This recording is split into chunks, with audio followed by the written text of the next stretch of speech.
Il y a des nuits qui ne ressemblent à aucune autre.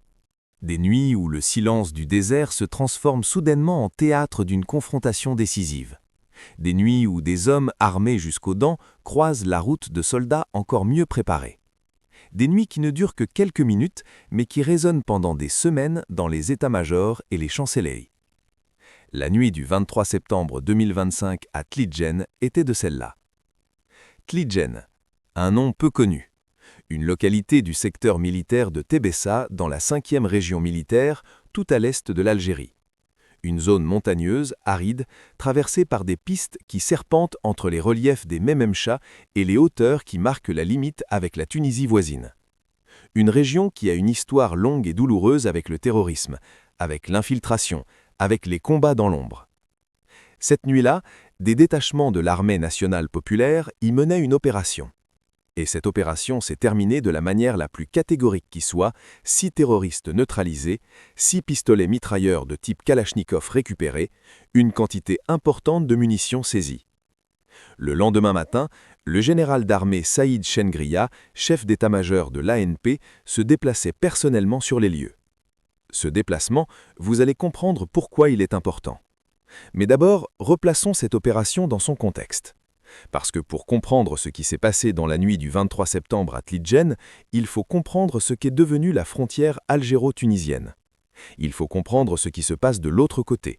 Et il faut comprendre pourquoi l'ANP était là, à cet endroit précis, cette nuit-là. La frontière entre l'Algérie et la Tunisie s'étend sur un peu moins de 1000 km.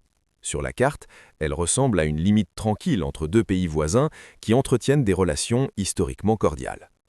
Sur le terrain, c'est une autre réalité. À l'est de l'Algérie, les wilayas de Tébessa, El Oued, Soukaras et El Tarf forment une bande frontalière qui a été, par le passé, l'une des zones les plus actives du terrorisme algérien. C'est par ces massifs montagneux, ces forêts de pins et ces ravins profonds que des groupes armés ont infiltré, exfiltré, combattu pendant des années. Et cette histoire n'est pas terminée. La Tunisie, depuis plusieurs années, traverse une période de fragilité sécuritaire dans ses régions intérieures et montagneuses. La région de Kasserine, les hauteurs du Djebel Chambi, les zones reculées proches de la frontière algérienne ont été le théâtre d'affrontements répétés entre les forces tunisiennes et des groupes armés liés à des mouvements djihadistes, notamment Okba ibn Nafi, une branche régionale d'Al-Qaïda au Maghreb islamique. Ces groupes ne respectent pas les frontières nationales. Ils les utilisent comme atout tactique. Pressés d'un côté, ils se replient de l'autre. Traqués en Tunisie, ils cherchent à se fondre dans le relief algérien. Fragilisés en Algérie, ils tentent de s'approvisionner ou de se regrouper côté tunisien. C'est une réalité que les deux armées connaissent bien. Et c'est une réalité qui explique pourquoi la surveillance de cette frontière n'a jamais faibli, même dans les périodes de relative accalmie. La zone de Tlidjen, dans le secteur de Tébessa, est précisément l'une de ces zones de passage potentielles. Un terrain montagneux qui offre des possibilités de dissimulation, des pistes qui permettent des mouvements nocturnes. Une position géographique qui, pour un groupe armé cherchant à s'infiltrer, représente un itinéraire possible. L'ANP le sait. Elle l'a toujours su. Imaginez Tlidjen dans la nuit du 23 septembre 2025. La température commence à descendre après une journée chaude, le ciel est chargé d'étoiles comme il peut être dans ces zones éloignées de toute pollution lumineuse, le silence est profond, interrompu parfois par le vent qui passe entre les rochers. Dans ce silence, des soldats de l'ANP sont en position. On ne sait pas depuis combien de temps, on ne sait pas exactement comment l'information est parvenue au commandement. Le communiqué officiel du ministère de la Défense nationale ne livre pas ces détails. Et c'est logique, les procédures de renseignement et les dispositifs tactiques ne se publient pas sur Internet. Ce que l'on sait, c'est le résultat. 6 terroristes armés, en possession de pistolets mitrailleurs de type Kalachnikov et d'importantes quantités de munitions, ont été neutralisés cette nuit-là au niveau de la zone de Tlidjen. Les termes du communiqué officiel, publié le mercredi 24 septembre 2025 par le ministère de la Défense nationale, sont précis et sans ambiguïté. 6 terroristes, 6 Kalachnikov récupérés, des quantités importantes de munitions, d'autres effets. Ce n'est pas une patrouille qui tombe sur des contrebandiers, ce n'est pas une interception fortuite. 6 hommes armés, équipés de fusils d'assaut, avec des munitions en quantité, dans une zone frontalière sensible, dans la nuit, c'est une opération d'infiltration. Et des soldats algériens l'ont stoppé net. Aucun blessé n'est mentionné du côté des forces algériennes dans le communiqué. Ce silence factuel dit tout. Le lendemain matin de l'opération, une information confirme le caractère exceptionnel de ce qui s'est passé à Tligen. Le général d'armée Saïd Chengria, chef d'état-major de l'ANP, se décassait personnellement sur les lieux. Prenons le temps de peser ce que cela représente. Saïd Chengria est le commandant suprême opérationnel de l'armée algérienne. C'est l'officier le plus haut gradé de l'ANP. Son agenda est chargé, ses responsabilités sont immenses, son rôle est stratégique. Quand un chef d'état-major se déplace personnellement sur le théâtre d'une opération terminée, ce n'est pas un acte anodin, ce n'est pas une visite de courtoisie.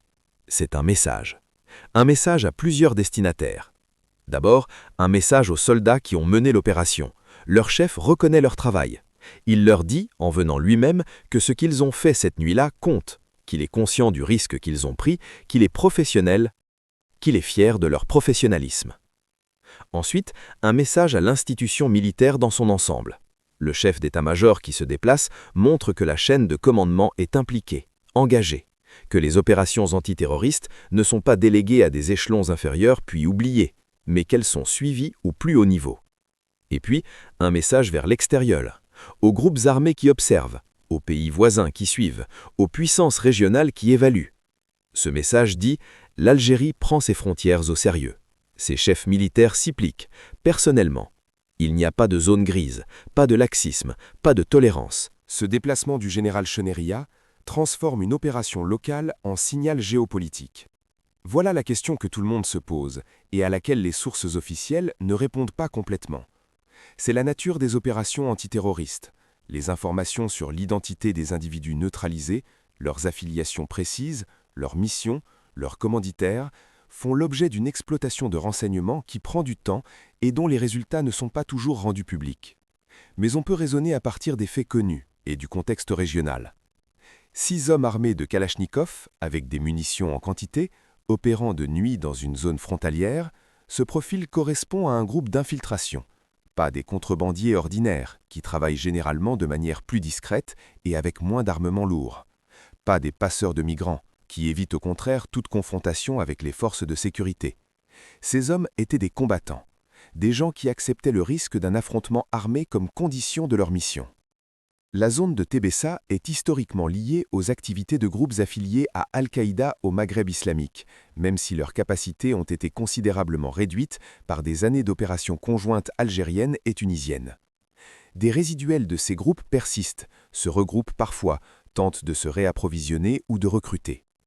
D'autres pistes pointent vers des filières qui utilisent la frontière tunisienne comme voie de transit, en lien avec les flux d'armes et de combattants qui circulent depuis la Libye vers l'ouest. Dans tous les cas, la présence de 6 hommes armés à Tligen cette nuit-là n'était pas le fruit du hasard. C'était le résultat d'une planification, d'un itinéraire, d'un objectif. Et cet objectif n'a pas été atteint. Une opération comme celle de Tligen ne s'improvise pas. Pour neutraliser 6 hommes armés dans la nuit, dans un terrain montagneux, sans subir de pertes, il faut de la préparation, du renseignement et de la technologie. L'ANP a investi massivement dans ces 3 domaines au cours des dernières années. Sur le plan du renseignement, l'armée algérienne dispose d'un réseau d'informateurs et de sources qui couvre les zones frontalières avec une densité que peu d'armées africaines peuvent se vanter d'égaler. Ce réseau humain est complété par une surveillance électronique, interception de communications, analyse de signatures électroniques, traitement de données issues de multiples capteurs déployés dans les zones sensibles. Sur le plan technologique, la 5e région militaire, qui couvre l'Est algérien, dispose d'équipements de surveillance adaptés au terrain montagneux. Des drones de reconnaissance capables de voler de nuit avec des caméras thermiques, des systèmes d'écoute et de détection installés dans les reliefs, des radars de surveillance terrestre qui détectent les mouvements humains dans un rayon de plusieurs kilomètres. C'est cette combinaison de renseignements humains et de technologie qui permet à l'ANP d'être là où elle doit être, au bon moment. Ce n'est pas de la chance, c'est le résultat d'un travail de préparation permanent, d'une veille constante, d'une anticipation méthodique des menaces. Et les soldats qui ont mené l'assaut cette nuit-là étaient équipés pour opérer dans l'obscurité. Des lunettes de vision nocturne, des armes adaptées au combat nocturne, des communications cryptées, une coordination tactique qui leur a permis d'encercler et de neutraliser un groupe armé sans que ce groupe puisse organiser une riposte efficace.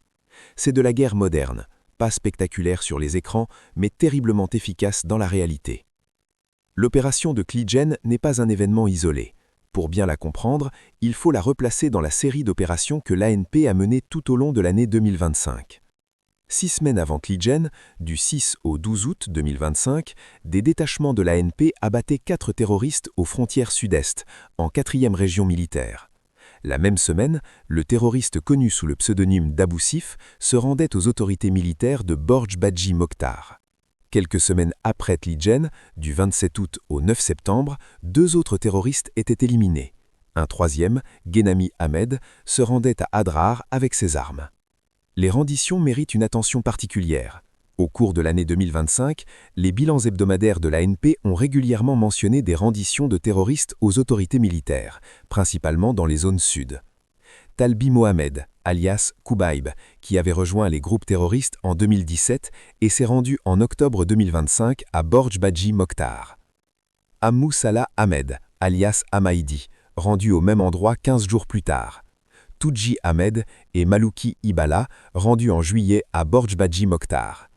Abou Djafer et Al-Sherif, rendus en novembre à Adrar et Ingezam. Qu'est-ce que cette série de renditions nous dit ?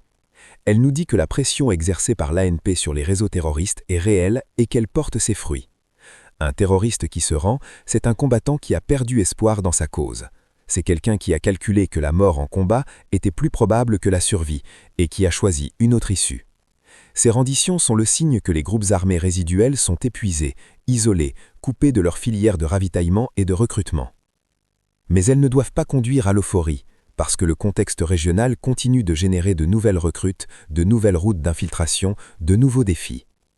Pendant des années, le discours sécuritaire algérien se surtout orientait vers le sud. Le Sahara, le Sahel, la frontière malienne, la frontière nigérienne. Ces zones restent prioritaires. Mais l'opération de Cleegen rappelle que l'Est algérien n'est pas en reste. La Libye, c'est le mot que l'on ne peut pas éviter quand on parle de la situation sécuritaire à l'Est de l'Algérie. Depuis la chute de Kadhafi en 2011, la Libye est devenue le plus grand marché d'armes illégales de la région méditerranéenne.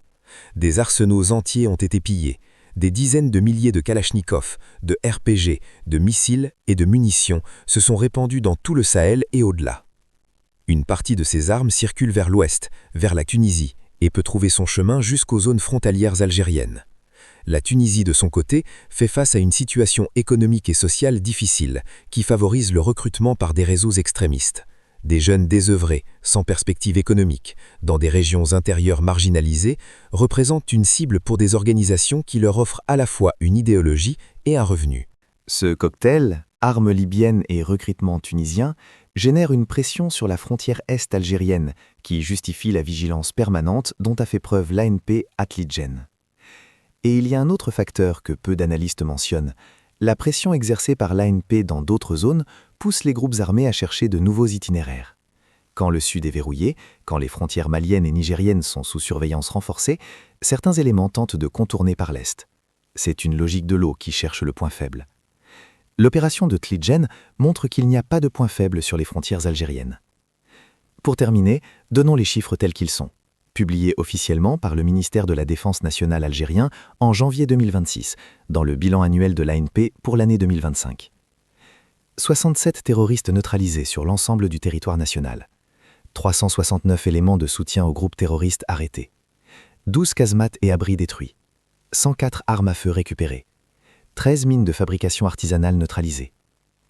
Du côté de la lutte contre la criminalité organisée, les chiffres sont tout aussi éloquents. 2354 narcotrafiquants arrêtés. 35 tonnes de kif traités saisis, provenant des frontières avec le Maroc. 934 kg de cocaïne interceptés. 40 millions de comprimés psychotropes saisis. 18 744 individus arrêtés lors d'opérations distinctes. 498 armes à feu saisies. 1747 véhicules récupérés. 7633 marteaux-piqueurs saisis dans des opérations contre l'orpaillage illicite. 24 071 immigrés clandestins de différentes nationalités appréhendés sur le territoire national. Ces chiffres ne sont pas des statistiques abstraites. Ce sont des résultats concrets d'une armée en opération permanente, d'une armée qui ne se repose jamais, qui patrouille chaque nuit, qui analyse chaque signal, qui répond à chaque menace. L'opération de Cleegen, 6 terroristes neutralisés en une nuit de septembre, est une illustration parmi des dizaines d'autres. Elle est exceptionnelle par son bilan en une seule opération. Elle est ordinaire dans le sens où elle s'inscrit dans un rythme opérationnel qui ne s'arrête jamais.